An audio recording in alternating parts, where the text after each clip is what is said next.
My girlfriend said trust me or cancel the wedding, as she demanded control of my money for our wedding. But I have just found out where it really went. I need advice because my hands are shaking, and I don't know what to think anymore. My girlfriend Alara and I have been together 2 years, engaged for 8 months.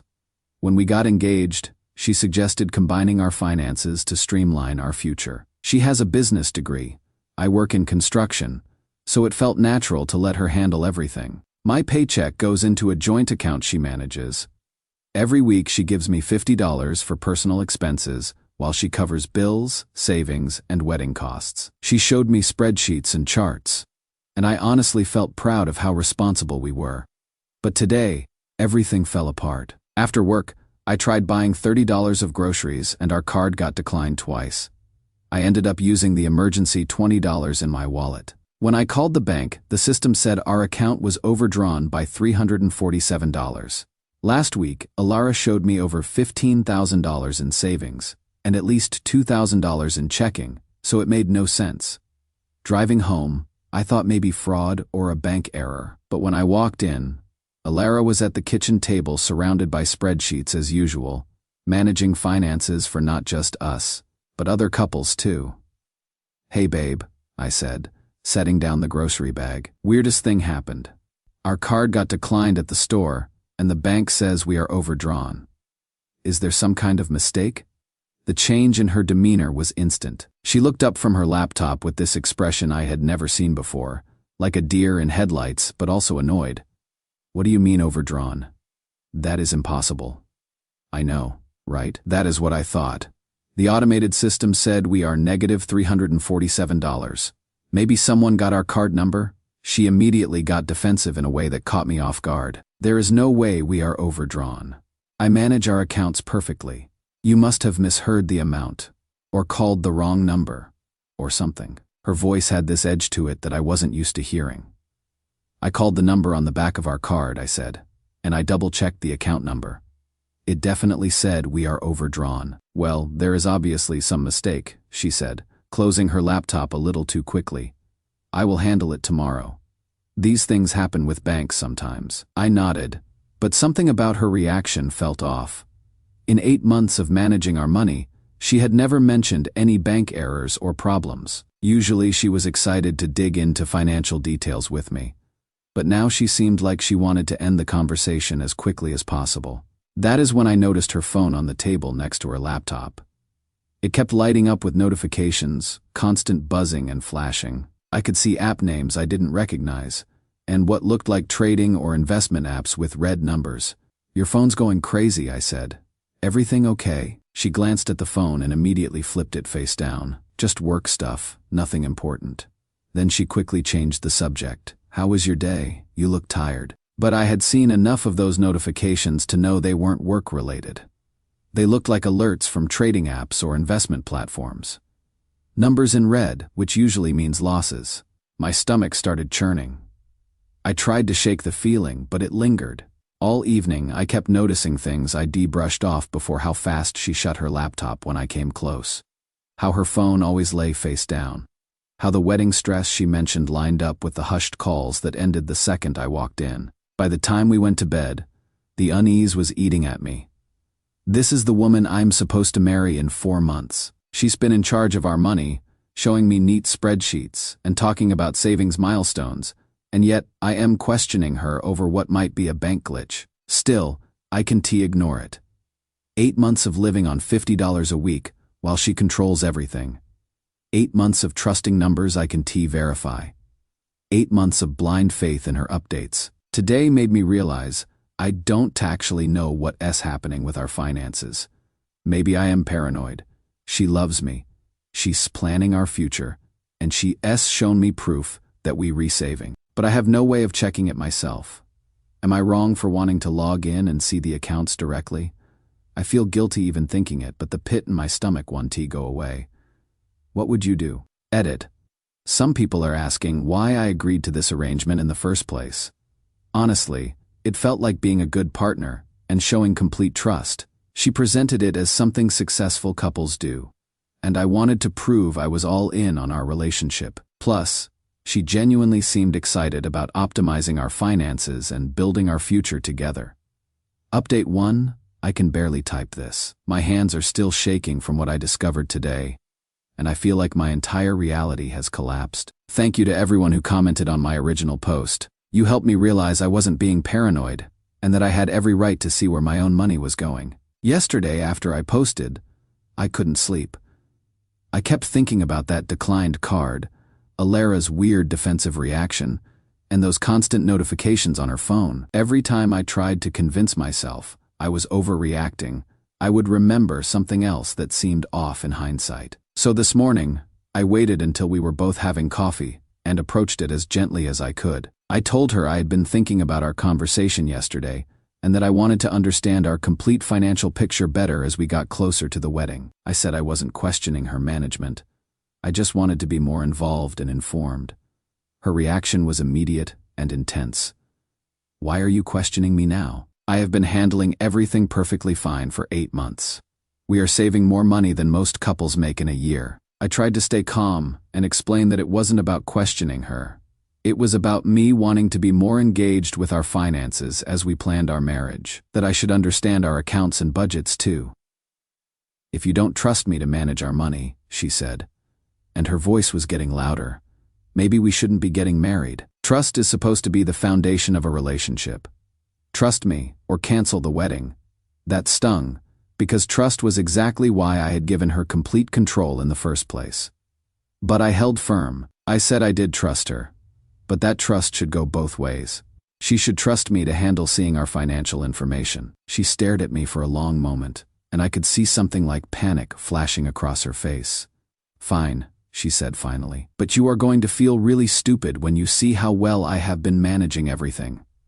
She went to get her laptop, but I could tell she was nervous. Her hands were shaking slightly as she opened it, and she kept glancing at me with this expression I couldn't read. As she logged into our primary savings account, the one that was supposed to have our wedding fund and emergency savings, I watched her face go completely white. The account that was supposed to have $15,000 had $247.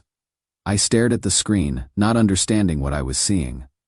The numbers didn't make sense. According to her spreadsheets, we should have had over $15,000 saved. We had been putting away $1,200 every month for 8 months, plus the $3,000 I had had in savings when we started this arrangement. Where is the rest? I asked. And my voice sounded strange and distant. That is when it all came out, and each revelation was worse than the last. For the past 6 months, Alara had been taking our money, my money, and investing it in cryptocurrency through some online platform. She said it started small, just $500 to test the waters. But then she kept putting more in because the potential returns were life-changing. I was going to surprise you, she said, tears starting to flow. I was going to double or triple our savings by the wedding. We were going to have this amazing financial foundation for our marriage, but instead of growing, she had lost it. All of it. Every dollar I had earned and trusted her with over 8 months was gone. How much? I asked, though I was afraid to know. Most of it, she whispered, but I was sure I could make it back. I kept thinking the next trade would turn everything around. I felt like I was going to throw up, but it got worse. I demanded to see all our accounts, checking, savings, everything. That is when I discovered she would also opened 2 credit cards in my name and maxed both of them out trying to make up for temporary losses. I was apparently $11,000 in debt on cards I had never seen, never signed up for, didn't even know existed. My credit, which had been excellent, was now destroyed. My savings were gone, and I had been living on $50 a week while she gambled away my entire financial future on cryptocurrency schemes she found on social media. When did you open credit cards in my name? I asked, and I could hear my voice getting louder. I needed to maintain cash flow for the investments, she said. It was temporary until the profits came in. I was going to pay everything back with the gains. You forged my signature on credit card applications? I didn't forge anything. I needed to keep the investments going. You would have said no if I had asked, but I knew I could make it work. I stared at this woman I thought I knew, trying to process what she was telling me. She had stolen my identity. She had lied to my face every day for months. She would let me live like a pauper while she gambled away everything I had worked for. The $50 a week, I said slowly. Why did you only give me $50 a week if you were investing everything? I needed to maintain cash flow for the investments. She repeated. Your allowance was temporary until the profits came in. I was going to give you so much more once everything paid off. An allowance. She called it an allowance. Like I was a child being given pocket money from my own earnings. The worst part was when I got angry. Really angry. She started crying harder and saying she did it all for us. That she wanted to surprise me with how much money we would have. That she was trying to build our dream life together. But I kept thinking, if it was really for us, why didn't she ask me?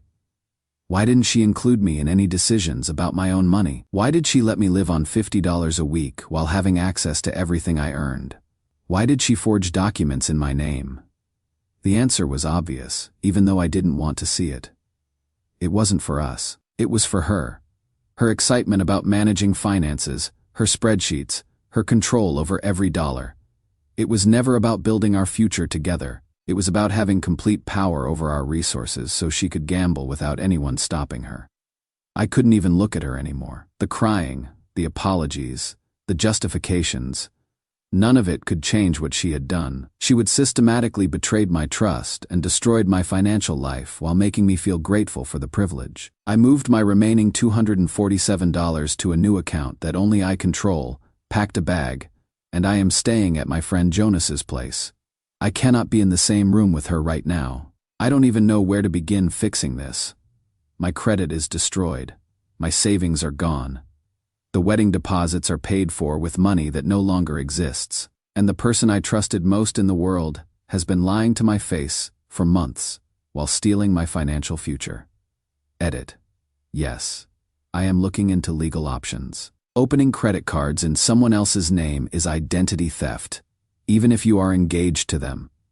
Update 2. I thought the money betrayal was the worst of it, but it got darker. After I moved out, Alara spiraled, calling non-stop, crying, angry, begging, even texting crypto charts claiming we'd get it back. She dragged everyone in. Her parents accused me of abandoning her. She cried to my mom, and I had to explain that the woman who been called my future wife had stolen my identity and wiped our savings. She kept calling it a mistake taken for our future. But Jonas cut through it.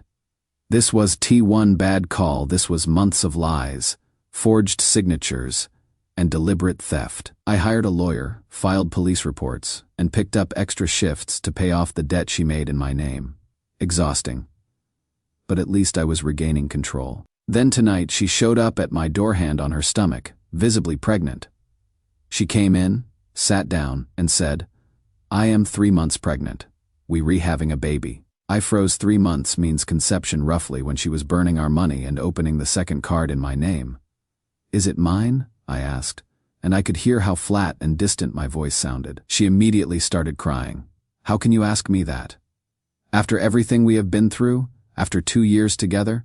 But I pressed the question. After what she had done with our finances, I wasn't taking anything at face value anymore.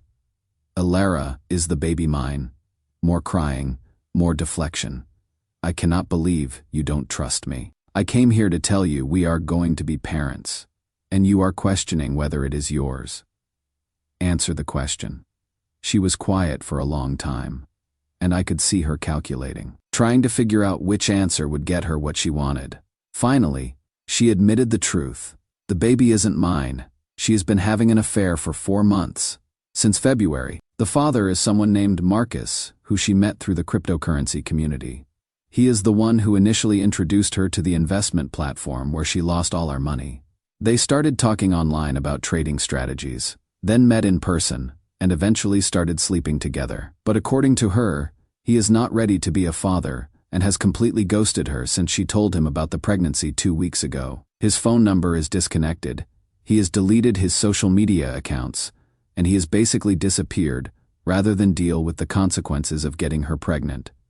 So she came to me, her backup plan, her safety net. Because I am the stable one who would do the right thing and take care of her and another man's child. You always said you loved me, she said through tears. This is your chance to prove it. to prove you are better than him. To show that you are the kind of man who steps up when someone needs him. The manipulation was so blatant, I almost laughed. She had cheated on me, stolen my money, lied to me for months, gotten pregnant with another man's baby, and now wanted me to prove my love by raising that child and supporting her financially. I know I made mistakes with the money, she continued, but that doesn't mean we cannot have a future together. I need someone stable right now. Someone reliable. You have always been so responsible and caring. This baby needs a father, and you would be such a good one. I looked at this woman I had thought I was going to marry, sitting on my couch trying to manipulate me into taking responsibility for the consequences of her betrayal, and I felt something cold settle in my chest. Let me understand this correctly, I said. You have been cheating on me for 4 months. You lost my entire life savings gambling on cryptocurrency with your lover. You destroyed my credit opening cards in my name. You got pregnant by the man who helped you steal from me, and now that he has abandoned you, you want me to play daddy and provider because I am the stable option. It is not like that, she said quickly. I was confused. I made bad choices. But I know now what really matters. Family matters. This baby needs a father who will be there, and you have always been the kind of man who does the right thing. The right thing, I repeated. What about the right thing 8 months ago when you decided to steal from me? What about the right thing 4 months ago when you decided to cheat? What about the right thing when you opened credit cards in my name? She kept crying, kept trying to make me feel guilty for not immediately agreeing to fix her life. She talked about how scared she was, how alone she felt, how much she needed someone to take care of her and the baby.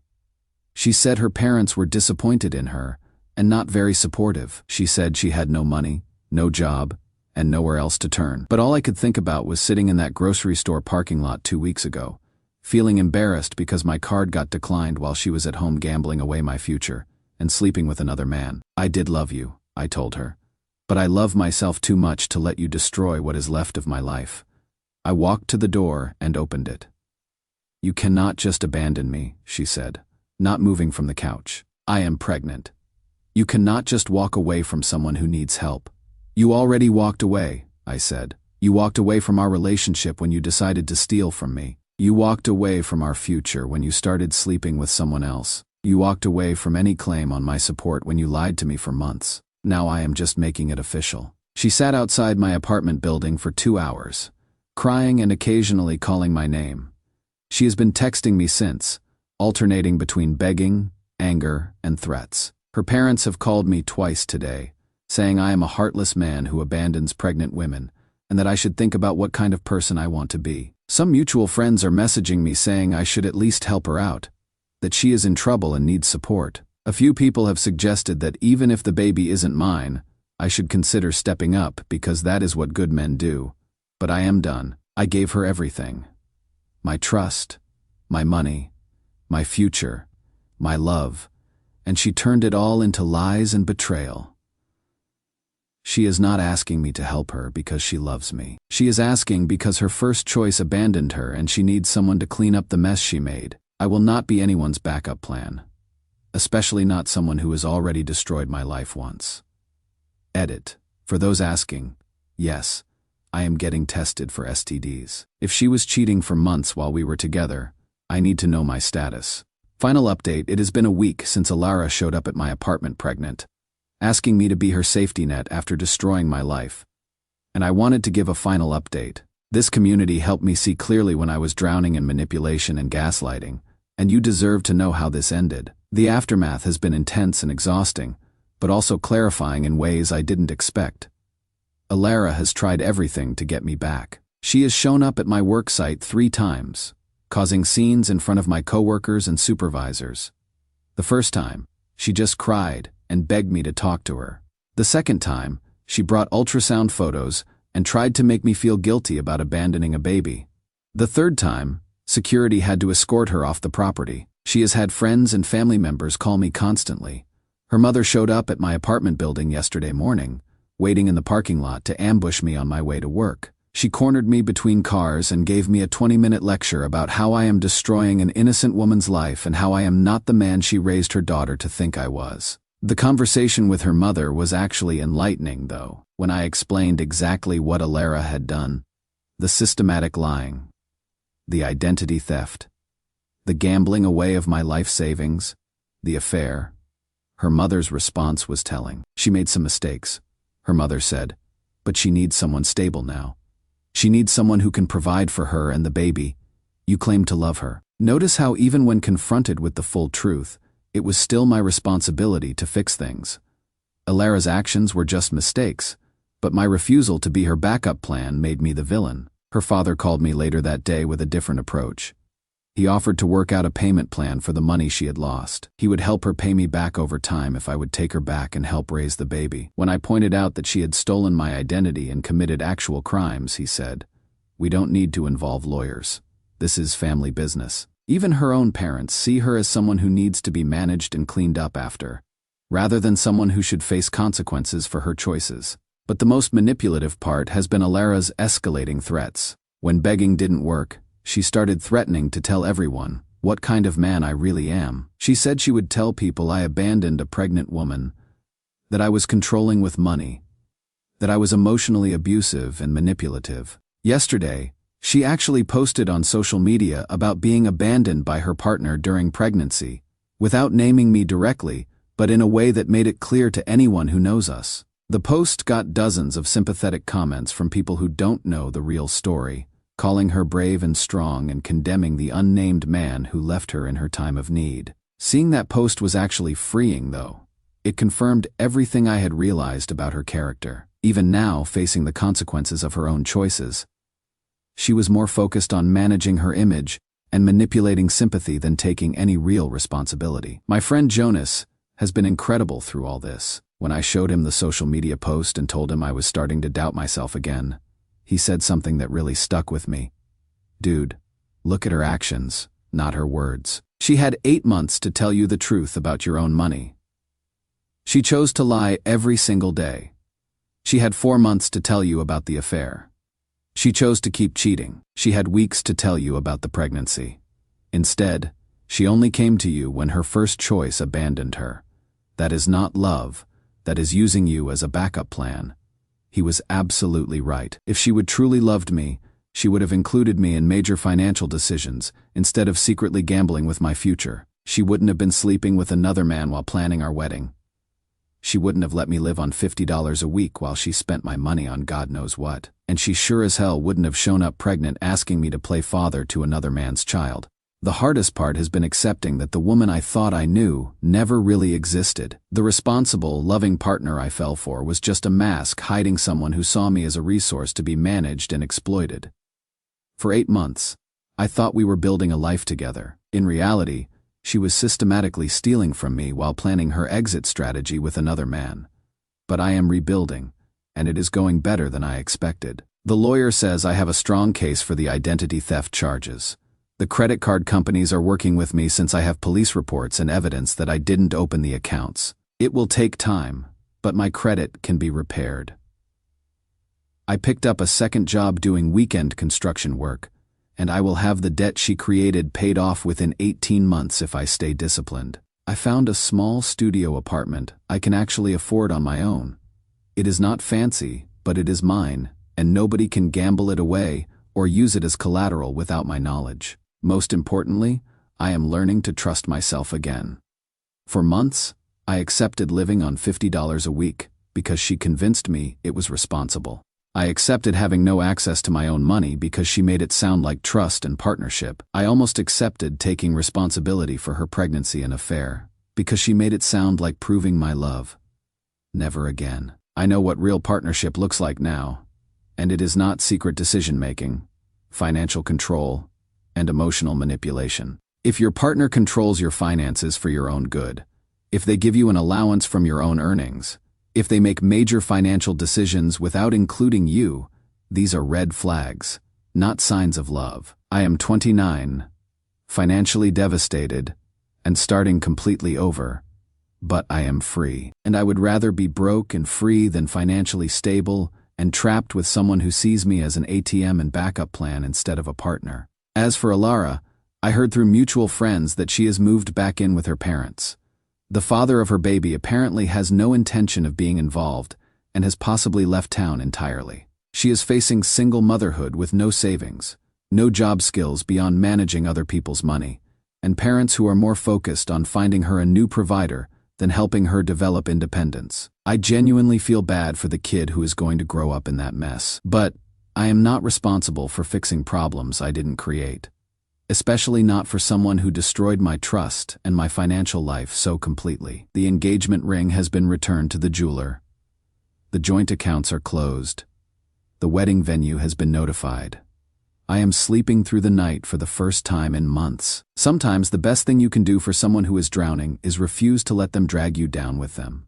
Sometimes love means having enough respect for yourself to walk away when someone shows you they don't value you. I am looking forward to rebuilding my life with someone who wants to build something together, not someone who wants to use me to fund their mistakes and clean up their messes.